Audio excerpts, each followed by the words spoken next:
అందరికీ నమస్కారం. నేను మీ పావని. శిరోభేదములు అనే టాపిక్తో మీ ముందుకు వచ్చేసానండి. ఇప్పుడు శిరోభేదములు అనేది మన డాన్స్కి ఎంత ఇంపార్టెంట్, దాని ద్వారా మనం ఏం నేర్చుకుంటున్నాం, దానితో మనం డాన్స్లో ఏం చేస్తున్నాం అనే ఈ డీప్గా అనేది నెక్స్ట్ వీడియోలో వస్తుంది. మీరు తర్వాత వీడియోస్ ఫాలో అవ్వండి, అందులో చూద్దురు.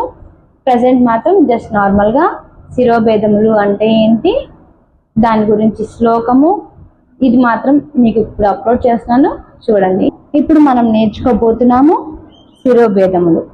ఓకే, శిరోభేదములు అనగా మన శిరస్సుతో రకరకాలుగా పెట్టే పోజెస్ని శిరోభేదములు అంటారు.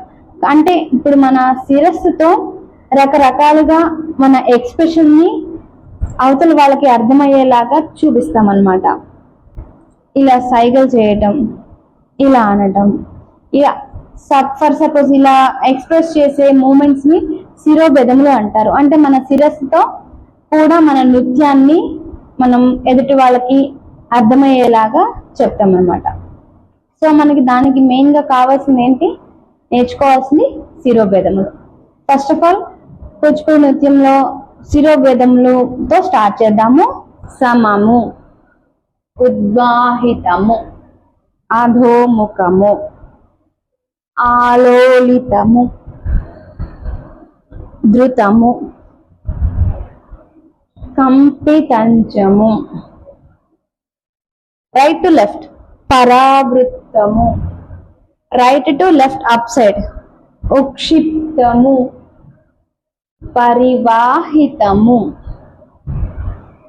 ఓకే, ఇప్పుడు ఇవే శిరోభేదముల్ని మనం శ్లోకం పరంగా నేర్చుకుందాం.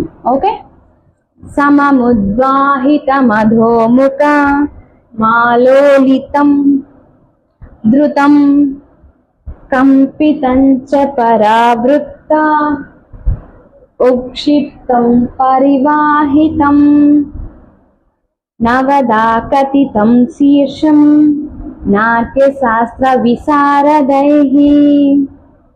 ఓకే, ఈ శిరోభేదములు నేర్చుకొని మీకు ఈ వీడియో అనేది ఎలా ఉపయోగపడింది అనేది కామెంట్ సెక్షన్లో కామెంట్ చేయండి. కామెంట్స్లో మనం కలుసుకుందాం. ఓకే, అలాగే ఈ వీడియో కనుక మీకు నచ్చినట్లయితే లైక్ చేయండి, సబ్స్క్రైబ్ చేయండి, ఇన్స్టాలో ఫాలో అవ్వండి. Thank you.